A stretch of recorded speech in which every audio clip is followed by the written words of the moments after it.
Hello guys, and welcome to episode 15 of my Total War Saga Thrones of Britannia playthrough, playing as East Engle on very hard difficulty.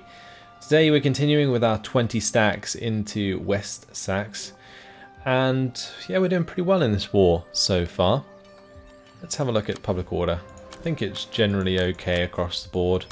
If we get like 2% rebellions, it's just going to be really tedious to deal with, but we should be okay. I guess we could maybe raise an army in an area if one pops up and deal with it that way. But in terms of our forces, I'm pretty sure they've all moved. The Bringers Ragnarok just chilling in Northampton, waiting to build an army if I need one against, again, rebellion. We do have our troop organisation finishing in 1 turn, which is great, which gives us a plus 15 melee skill for spear infantry units, and then we'll get the upgrade for the Saul Spearmen, which will be really nice, especially considering Saul Spearmen are relatively weak. So let's have a look at what else we can do. I don't think there is much else to do. We've got 312 food surplus, which is absolutely insane. Let's just move on to the next turn. Accept our offer of peace, or endure more suffering. They're offering me peace. We could probably get like their 5k off them, right? We did this last time, but I think this time I probably don't want to. Whatever made me. Just because we can probably finish them off.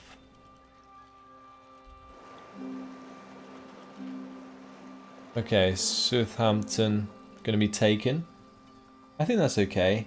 As long as they didn't sack it. I'm assuming they didn't because they just occupied it.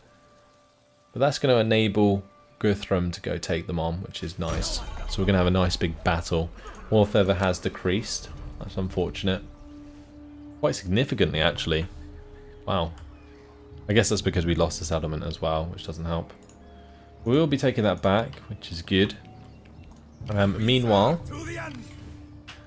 our dudes can carry on. I should probably try and attack this chap. If he falls back, we can just attack the settlement. We'll set up the same as usual. 3 towers, 1 battering ram, and continue that siege. This chap, I think, can just come down. And I think what I'm going to do is we'll have this force move down towards Wilton. Yeah, we're going to do that, and then we'll just have this guy clean up the rest of these places. Good. Okay, low public order in Norfolk. I guess we can cure that quite easily by just building a large church here, so I might do that. Probably not ideal to have that church there, though. Just because there's no other churches, so the fact it gives us plus 75% church income in the province is not very significant, honestly. Okay, time for Guthrum to take on this battle.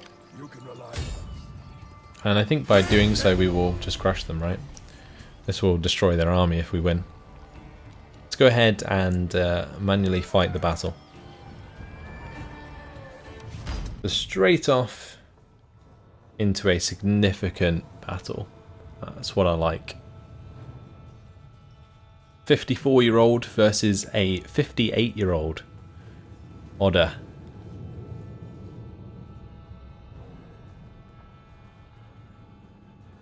Now our elite forces are significantly better than theirs. We have more archers than they do. The only thing we do lack is cavalry. But if I keep a couple of spearmen on the flanks with a couple of my horsemen, we should be okay. Probably don't want it to be foggy. Don't want it to be rainy either. Just want it dry if I can, but I guess rain will have to do. Okay, so our centre line is not going to be spearmen. Actually, it might be a couple of spearmen. I might just have a couple of spearmen for the mid. Very mid. But these spearmen need to be on either flank with my cavalry. Okay. Then we want behind the spear wall our archers, and we'll turn off skirmish mode. Then we probably want Anglia Marauders either side. Okay, we'll want Guthrum in the mid here. Lord Hersier can hold back a little. Got some shield biters. Let's just have those there and those there. That'll do. Start the battle. Cavalry charge to the rear of an enemy formation can be devastating. Okay. Let's just group these guys. And we shall start wandering towards them.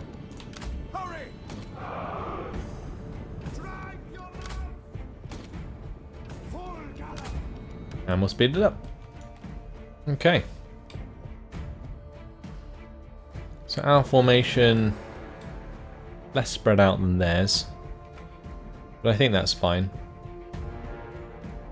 I do actually prefer to keep my forces more concentrated in this game than in other Total War titles, because it seems like the quality of infantry definitely decides the battle in most cases. So although you can get flanked, having your forces concentrated, it does also mean that they fight more concentrated and therefore do more damage because they are better than your opponents.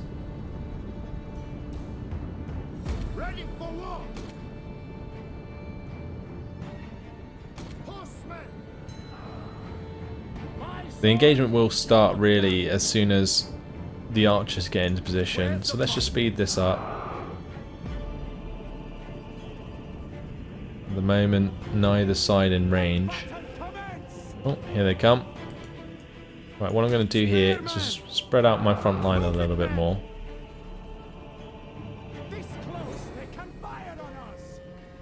Okay. That'll do. Now we match their front line actually, which is really good. They're coming forwards with their archers and so on. I think it'd be a good idea to just target their archers with our own. Let's do 2 on 1 on the right side and then go 1 across for the rest of it. Actually, I guess we could go and kill the javelin men as well in advance. So let's just do it like so. That'll do. Archers can fire away.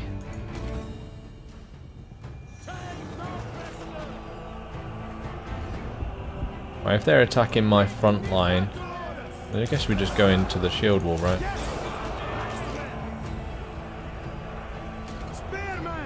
We'll let them shoot our infantry while I shoot their archers.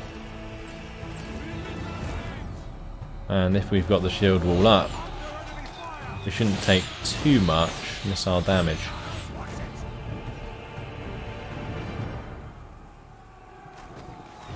Also, since they are standing their infantry pretty much right in front of, or their archers right in front of their infantry, we are also hitting their infantry in the process, so I don't think they've quite got their formation right here. There we go. One thing I might want to do is just force this engagement on the flank.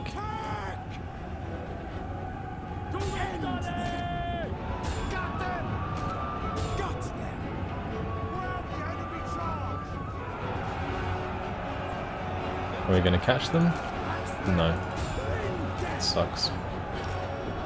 See, they flee before our might.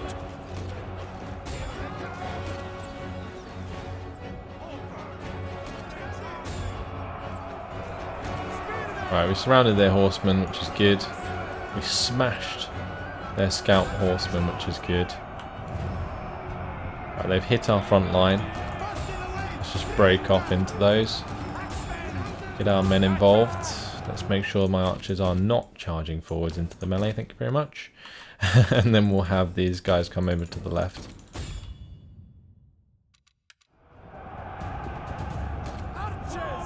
I need to put them onto guard, honestly.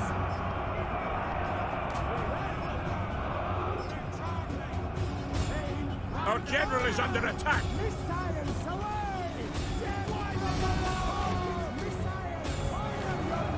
Okay, let's have more men engage here. Their cavalry, I think, for the most part, has been taken care of. Let's peel off ours.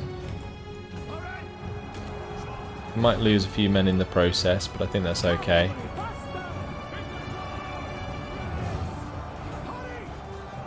The battle is turning in our favor. Let's have these guys break off to the right here.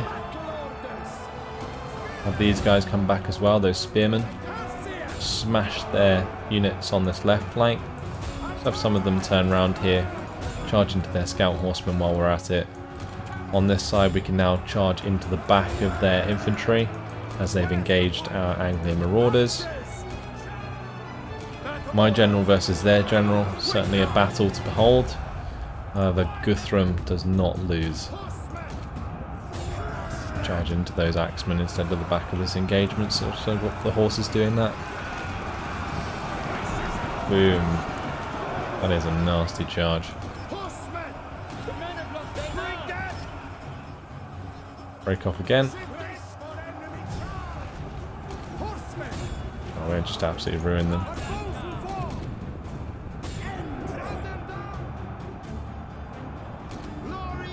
Oh wow, my Thane horseman actually took a lot of damage in that engagement.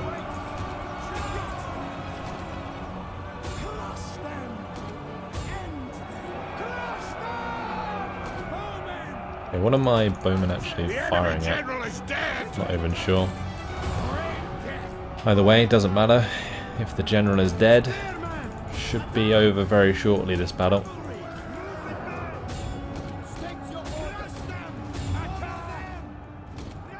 Rushing the rest of them. Oh, cavalry being charged by sword spearmen. Not really what you want to see, if you can help it. That is very bad news.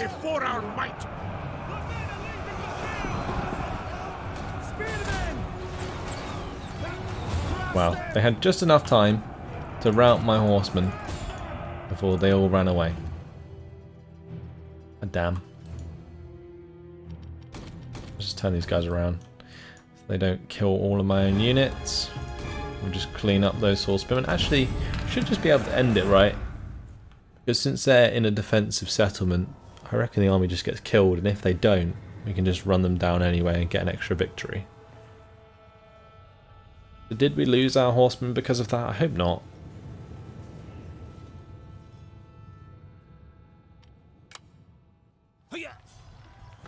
But yeah, that does kill off the entire army. That's good. And we did lose the Thane horseman. That sucks. Okay, we'll just occupy that back. Thank you very much. Any killed in battle. And we will recruit ourselves another unit of horsemen. Well, we'll get some more Thane horsemen next turn when we can actually afford it. Meanwhile, can't do anything about the public order issues. Can, however, do something about the estate issues. Who was it who lost it? I'm guessing it was Guthrum, wasn't it? Because he is not best pleased.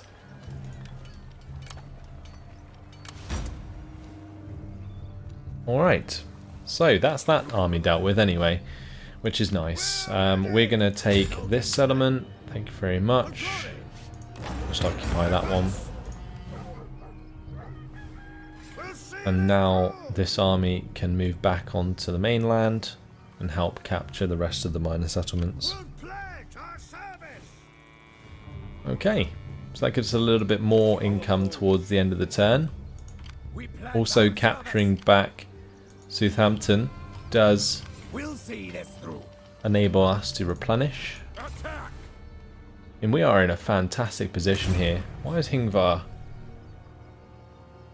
dealing with lower states? Or was it not Guthrun's to give? I feel like if I stripped him of the estate now, he would be pretty mad.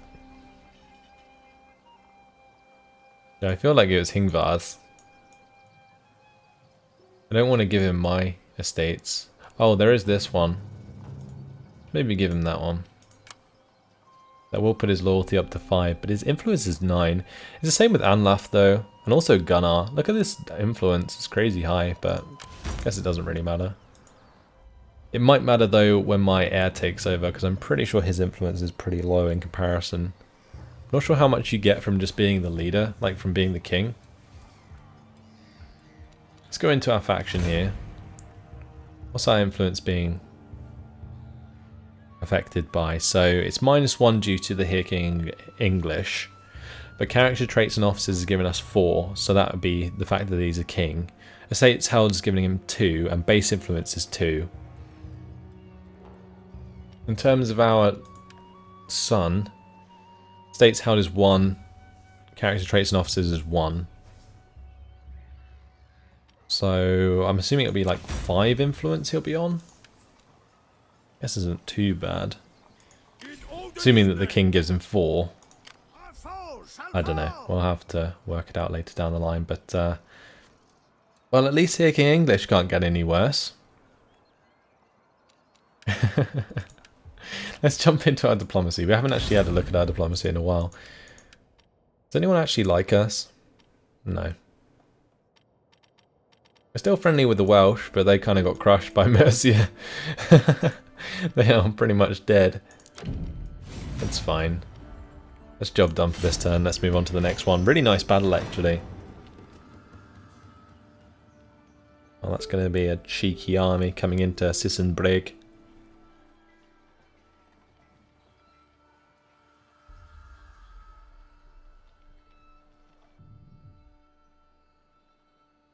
That's a good point, actually. We're going to have to keep an eye out for invasions. That could happen. A windstorm. Strong gales are ravaging this province. Many homes have already been destroyed, and it will be difficult erecting new ones during the storm. Well, plus 25% construction cost. Wow. But just for that province? I hope it is. Anyway, Guthrum has leveled up. Do we go for plus 20% unit replenishment? I don't think we need to, right? We can just go for maybe Quartermaster for the extra campaign map movement range. That also gives us minus 5% upkeep. That's pretty nice, actually. These other ones are kind of naff. Priest doesn't give us anything. We could push Zeal. I think Quartermaster's better, though. Let's go for that. We'll see this through. And since he's in range, I think we just take Wilton. We serve to the end. Maybe have this guy go and attack here. We will bring you glory. Organize patrols. Stand easy a while. Dig in and keep watch. Oh no, I just used up all his movement points switching him stances, didn't I? That's kind of sucky. We are going to lose Sissenbrig then, which is annoying. Let's just recruit ourselves some more horsemen. And I'm going to move up towards Sissenbrig with this guy. Not going to be able to take Wilton this turn. So yeah, Guthrum can block off this chap. These guys can head down to Guthrum. This guy can come back onto the mainland. And we may assign 2 governors still. Let's see what candidates we have. We've got a 28-year-old.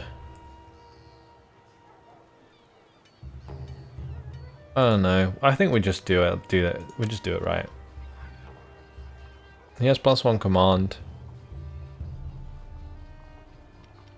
What other traits does he have? Alright, he is handsome. Plus 20% chance of having children. He's got extra charge. And plus 2% replenishment. Maybe we could just have him as a leader or governor of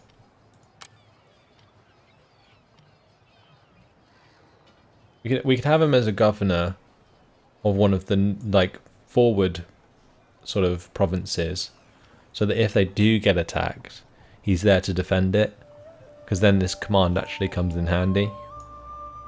One thing I am quite annoyed about though is I can't just switch him, saying that I already have too many governors, which doesn't really make sense because I would still have the same amount even if I switched them.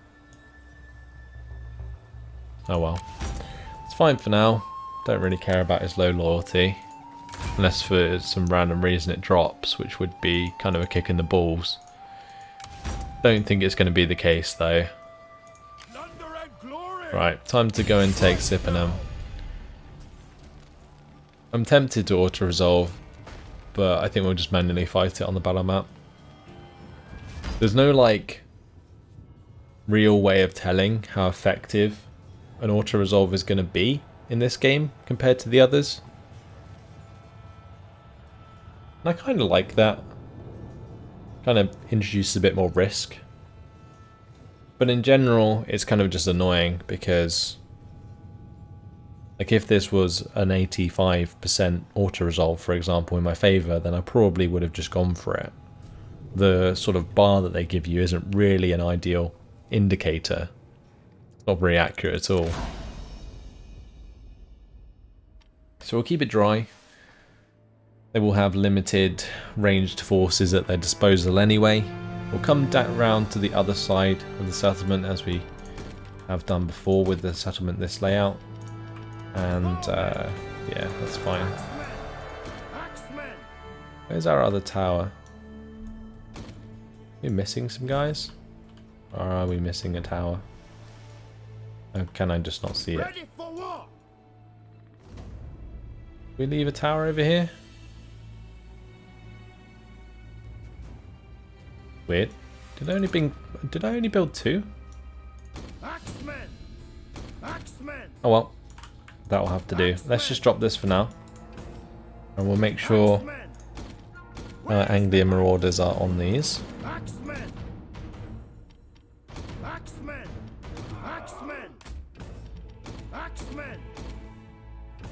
Okay, that'll do. I guess we'll put the battering ram in the mid. Oh, there it is. Was it just like on top of the other one? I'm so confused right now. That definitely wasn't there. It must have stacked them in one another. Anyway, spearmen on the battering ram, and we'll head towards the gate. Now, I did have a mention, I think, in a comment saying that if I order a unit to go to the edge of the wall here, like on this part, and they will climb the nearest tower. So I'm going to try that out. We'll break down the walls or the gate straight from the start. And yeah, we'll try and push through from there. Let's have these guys spread out a bit. It's fine. We'll start the battle.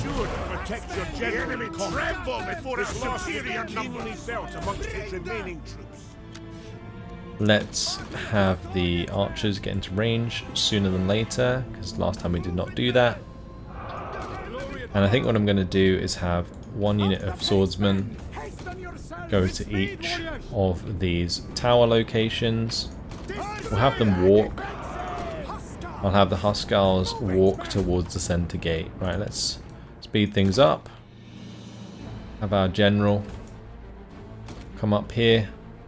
Maybe go into the wall formation, who knows. All the javelin men are being shot at by these archers. Move forwards a little bit. Take off skirmish, turn on guard mode. We'll probably go a little bit further, I think.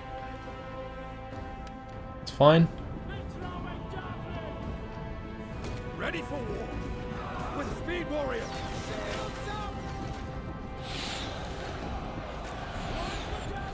Okay, charge in. Thank you very much. Same deal here. Charge into the Thanes. Charge in here. Charge in the mid. It's fine. Just get the Huskars involved.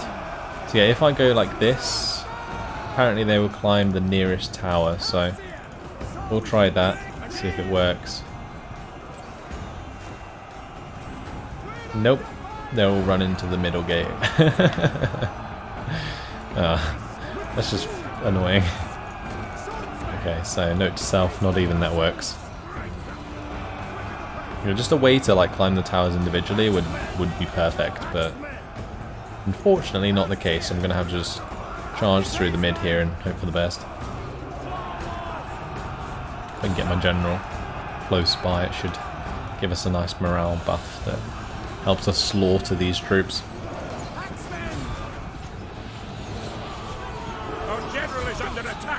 Oh, look at these Sax warriors. They're coming in, but Anglian marauders with their axes can hit them hard, that's for sure.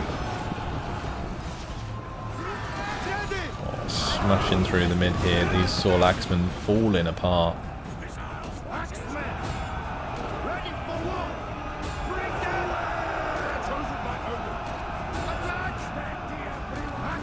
So much damage being done here. We've absolutely obliterated them.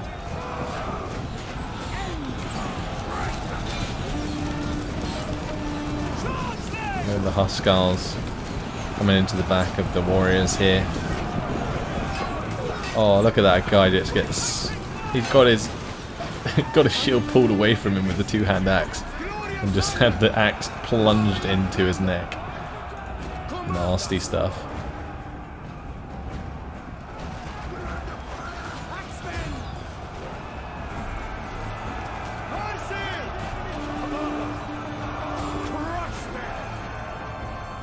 Annihilating them now. Probably stop these guys from firing, right? Because they're probably doing more friendly fire than good. And kill the last men on the walls, and then it's just a matter of running down the remainder. And this general in the centre here, I can probably just get my Huskars to kill the barricade and then, or destroy the barricade and go and charge down those soul spearmen.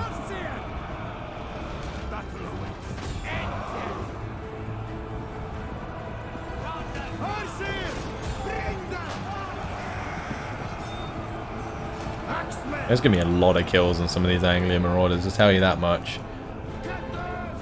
I managed their kills quite well. Speed things up.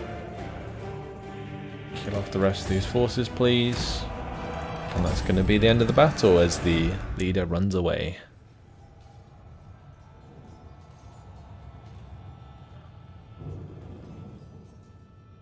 Alright, so Penda there. There'll be a lily-livered coward. And the Anglian marauders getting over 200 kills each. Very nice. Alright, let's go ahead and occupy that. It's not actually worth that much. But does have the Great Hall and a Town Watch, which is actually a really nice combination. Helps us with public order. Helps us with recruitment. Thorid. I kind of want him to be like the new governor of this province. But it's not going to let me. Okay, right, let's cancel all these messages. Every time we go into battle it seems they pop up again.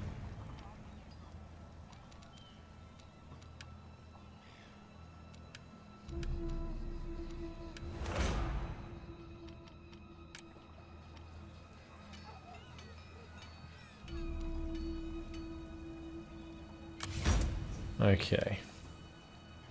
Right, this is the only guy that can move, and currently minus, look at that, minus 11 public order. Upgrade this guardhouse. It's really important to make sure that that is well defended. The rest of the money we'll just hang on to for now. We did recruit the horsemen, didn't we? Yeah. The rest of the money we can just keep hold of. And we'll move on to the next turn.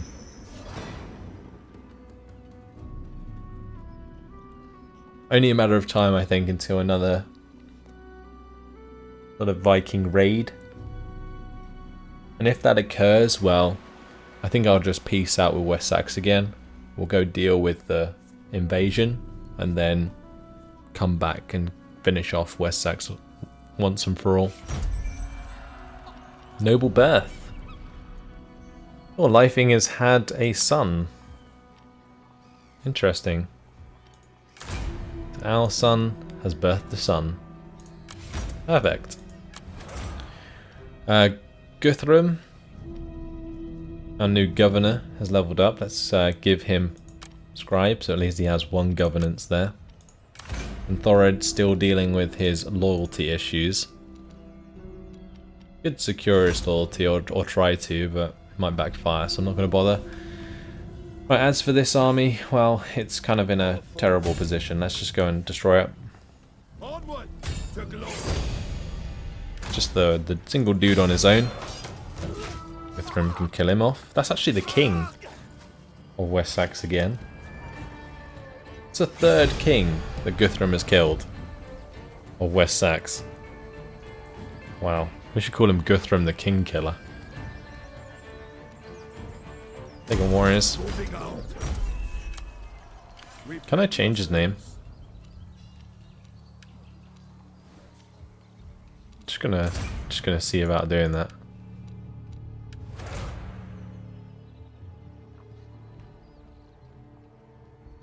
No, we can't. That's a shame. Oh well. And unfortunately, guys, it has been my time. So, with Guthrum killing the third king, we're gonna leave it here. Next time around, we will be able to quickly take over a lot more land. There are not many armies standing in our way, and this is going to give us a significant grasp on southern England, which can then lead through Mearth and up through Northumbria, who are also doing very well. Our battles with Northumbria are going to be pretty scary, actually, as they will have a significant military force similar to ours. However, I am convinced that we are still strength rank 1, yeah. So that may not be an issue anyway. But yeah, that's all for now. Thanks for watching, and I'll see you in the next episode. Goodbye.